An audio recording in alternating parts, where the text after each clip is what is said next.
Leonardo et les Qataris avaient prévu de discuter du futur de Tuchel une fois la saison terminée, mais clairement cela est arrivé bien plus tôt que l'on pensait, car le soir même du 23 décembre, Tuchel a appris son départ lors d'un rendez-vous avec Leonardo. Mais pourquoi le virer? Beaucoup se posent la question et remet même en cause son licenciement. Écoutez, ceux qui pensent toujours ça, je ne peux plus rien faire pour vous. La raison est simple. Tout d'abord, son incapacité à gérer un vestiaire rempli d'ego avec des Neymar, des Mbappé, des Icardi, son manque d'influence sur le club parisien, l'absence d'une vraie philosophie de jeu, sa relation orageuse avec Leonardo, une très mauvaise communication et surtout un très mauvais début de saison, loin des standards habituels. Tout ça a fait qu'il n'est plus en odeur de sainteté à Paris. 3e de Ligue 1 derrière Lille et Lyon, le PSG a clairement eu de la chance de sortir des poules de la Ligue des Champions. Tu ne peux pas avoir une équipe aussi forte sur le papier et jouer de manière aussi pauvre sur le terrain. On parle de Neymar, de Mbappé, de Navas, de Verratti, bordel. Au cours de ces 3 derniers mois, la position de Tuchel n'a cessé de se fragiliser, échec après échec. Le timing de son licenciement peut paraître surprenant, mais finalement, c'était assez logique. Et c'est désormais officiel, Mauricio Pochettino est le nouvel entraîneur du Paris Saint-Germain, le 6e entraîneur déjà de l'ère QSI, qui va à son tour tenter d'emmener le PSG enfin sur le toit de l'Europe. Pourquoi les Qataris ont-ils choisi Pochettino pour prendre la succession de Tuchel? Comment le PSG va jouer sous les ordres de l'Argentin? Bref, vous allez tout savoir sur Pochettino. Bienvenue à Footland, le monde du football.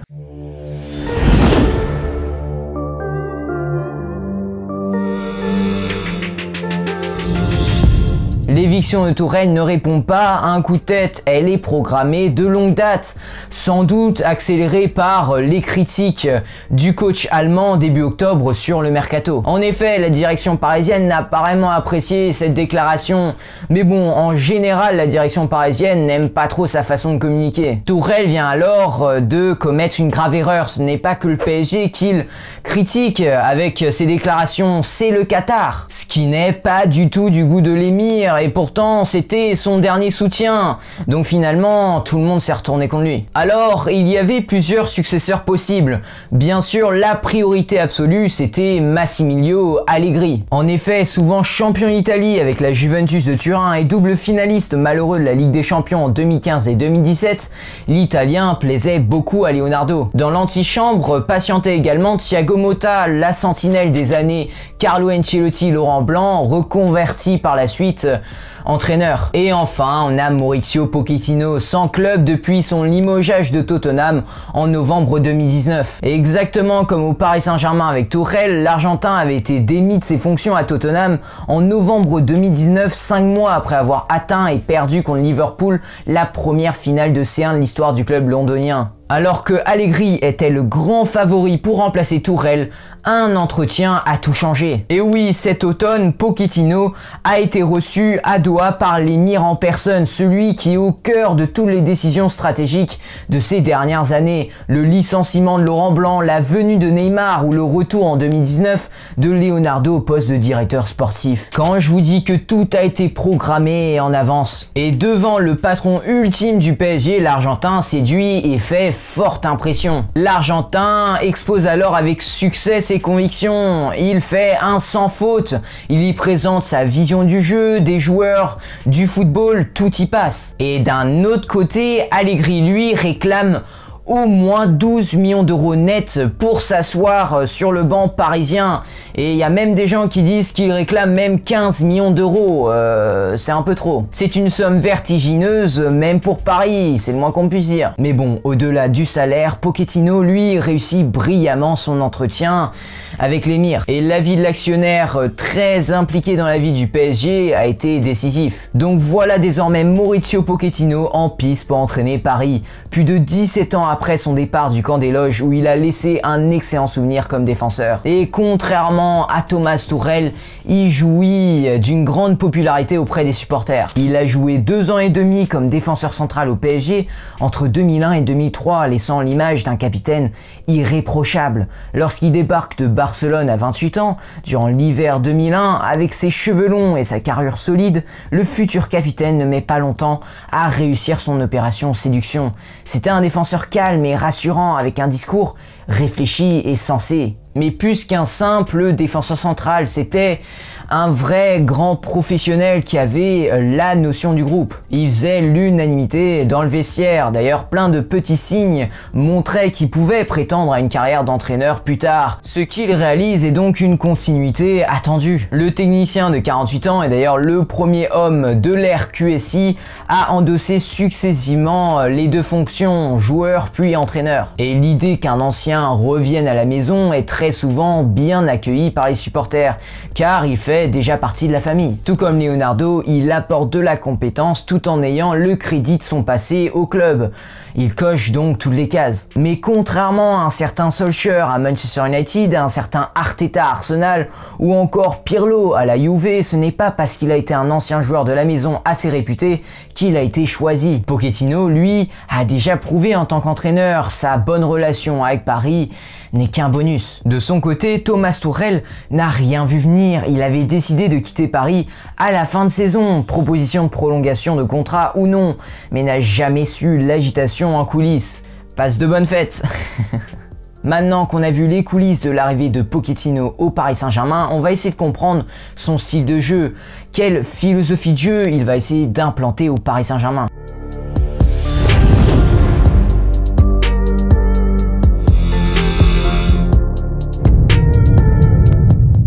Alors déjà, il est bon à noter qu'il a un vrai projet de jeu et partout où il est passé, ses équipes jouaient bien au ballon. Il aime construire un effectif, une équipe, implanter une vraie philosophie de jeu, une personnalité, bref, construire une équipe à son image. Mais pour comprendre un peu mieux la philosophie de Pochettino, il faut remonter le temps jusqu'aux années 1990. Marcelo Bielsa, de 17 ans, son aîné, le dirige alors à l'Espagnol Barcelone, comme en sélection nationale avec laquelle le nouvel entraîneur du PSG compte 20 caps. Le jeune Pochettino apprend à connaître les idées de Bielsa et tombe rapidement sous le charme de sa philosophie portée vers l'avant. En tant qu'entraîneur, sa philosophie de jeu est donc calquée sur les principes théorisés par Marcelo Bielsa.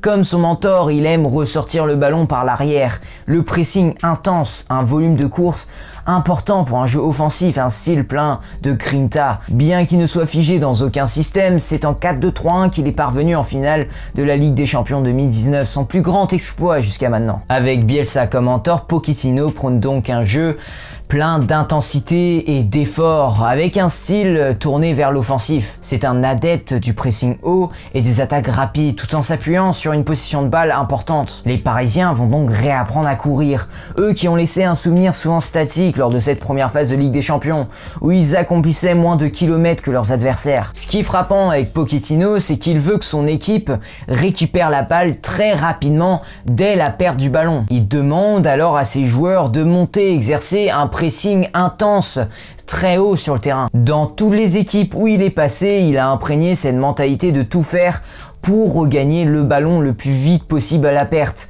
Ces équipes peuvent donner l'impression de courir plus, mais en fait, ils courent juste de façon plus organisée. Chez ces anciens joueurs, la notion d'agressivité a été profondément implantée. Il inculque vraiment une grande agressivité à chacun de ses joueurs. À Southampton, il persuadait ses joueurs que peu importe l'équipe en face, que ce soit Manchester City ou une plus petite équipe comme Burnley, il pouvait les battre. Pochettino a vraiment ce côté humain, cette approche, cette capacité à motiver ses troupes, élever la voix quand il le faut et tirer le meilleur de ses joueurs. Quand tu as un coach comme Pochettino, tu veux te battre, tout donner sur le terrain et faire les bons choix pour lui. Il n'a pas du tout la même personnalité que Tuchel. L'Allemand n'est pas fait pour tout ce qui est politique, tout ce qui est influence. Il veut juste être le coach, être au centre d'entraînement et donner des conseils. On l'a vu avec l'interview qu'il a donnée à la chaîne allemande Sport 1. Je cite: « Honnêtement, lors de mes 6 premiers mois, je me suis demandé, suis-je toujours entraîneur ou suis-je un politicien du sport, un ministre des sports. Je ne sais pas si je dois encore aller plus haut, plus haut, plus haut. J'aime juste le football. Et dans un club comme celui-ci, ce n'est pas toujours juste du football. » Voilà, comme j'ai dit, il ne veut pas avoir affaire à tout ce qui est politique. Mais bon, dans un club comme Paris, ce n'est pas possible d'y échapper. Et Pochettino, lui, correspond bien mieux au PSG pour ça. Avec l'Argentin, les jeunes sont également bien plus mis en avant qu'avec Tuchel. Et le PSG a perdu beaucoup de cracks ces dernières années comme Kouassi ou Aouchiche. Je pense que la présence de Pochettino n'aurait rien changé au départ de Kwasi, puisque là c'était plutôt une question d'agent, mais je pense que pour le cas Aouchiche, Pochettino l'aurait bien mieux géré que Tourelle. Tourelle a préféré donner du temps de jeu à Draxler, alors même que Aouchiche était très prometteur et représentait le futur du Paris Saint-Germain. Mauricio Pochettino, lui, je pense, il aurait fait jouer Aouchiche parce que lui, il n'a pas peur de faire jouer les jeunes. Pour lui, si un joueur mérite de jouer, s'il a 17, 18, 19 ou 20 ans, c'est la même chose. L'important, c'est qu'il montre de la maturité et du caractère pour qu'on puisse lui donner des responsabilités. On le sait, à Paris, au-delà des résultats, on demande du beau jeu et on peut clairement dire que de ce côté-là, Tourelle, c'est également un lourd échec. Certes, au début, il parlait de football avec enthousiasme, promettait du jeu et du spectacle en apportant quelque chose de différent, mais ça a duré 6 mois. Depuis, cette équipe n'a aucune identité de jeu et se repose essentiellement sur les fulgurances de ses attaquants. Les Parisiens souffrent depuis des années niveau jeu, donc l'arrivée d'un entraîneur comme Pochettino qui prône un beau football offensif ne peut qu'être de bon augure. Mais bon, tout cela est beau sur le papier, mais il reste à réussir à mettre cela en place au PSG avec les égos de chacun. Car ses prédécesseurs Unai Emery et Thomas Tuchel sont eux aussi arrivés avec des idées offensives, un grand pressing, un collectif fort, mais les deux, ça n'a pas du tout marché. Finalement, le jeu a été plus que irrégulier et le collectif très difficile à mettre en avant. Donc je pense que le plus gros challenge de Mauricio Pochettino sera de convaincre les stars parisiennes d'adhérer à sa philosophie de jeu. Il va devoir les convaincre de faire les efforts nécessaires pour presser haut sur le terrain. Bref, il va devoir réussir là où ses prédécesseurs ont échoué, créer un collectif soudé qui attaque et défend ensemble. En tout cas, il y a de belles promesses avec l'Argentin, un ancien du PSG qui clame depuis longtemps l'envie de revenir un jour au club pour être son entraîneur. Avec Pochettino, la star doit être l'équipe et non les individualités, alors que le PSG n'était devenu que cela ces derniers temps. Donc il va falloir du temps pour mettre en place une nouvelle philosophie dans un club comme Paris. Mais Pochettino va devoir vite mettre sa philosophie en place puisqu'il arrive dans une saison lancée. Il possède seulement un gros mois pour trouver les hommes adaptés à ses idées, cela avec un calendrier particulièrement chargé, une préparation qui restera minimale et des blessés qui ne seront pas tous revenus à la reprise de l'entraînement. Je pense que la principale révolution va concerner le milieu de terrain, et oui, ils sont très nombreux pour seulement 2 places dans son probable 4-2-3-1 à Pochettino. Mais bon, ils connaissent la règle, s'ils veulent être un réel titulaire, il va falloir suer sur le terrain et tout donner. Et justement, j'espère que l'Argentin va mettre en place une concurrence à tous les postes pour que chaque joueur se donne à fond pour être titulaire tout simplement. Et d'ailleurs, on pourrait se poser d'autres questions. Est-ce que Pochettino a demandé des joueurs à Leonardo? Et si oui, lesquels? Est-ce qu'il y a une réelle chance que Messi vienne un jour à Paris, surtout avec la venue de Pochettino? Et bah, je répondrai certainement à toutes ces questions dans une autre émission. Donc les footeux, si vous voulez ne rien rater de tout ça, et bah, je vous invite à vous abonner, à cliquer sur la cloche de notification. Et les gars, n'oubliez pas à mettre un petit like si ça vous aura plu. Ça fait plaisir et surtout, ça met en avant toutes mes analyses. Et tous les mercredis à 18 h, on se retrouve pour une nouvelle analyse sur le monde du football. Donc je vous donne rendez-vous à la semaine prochaine. Et si vous êtes un fan de Première Ligue, je vous conseille d'aller voir mon émission sur la Première Ligue qui a lieu tous les dimanches à 18 h. Bon, moi je vous souhaite une excellente journée les gars. Ciao ciao.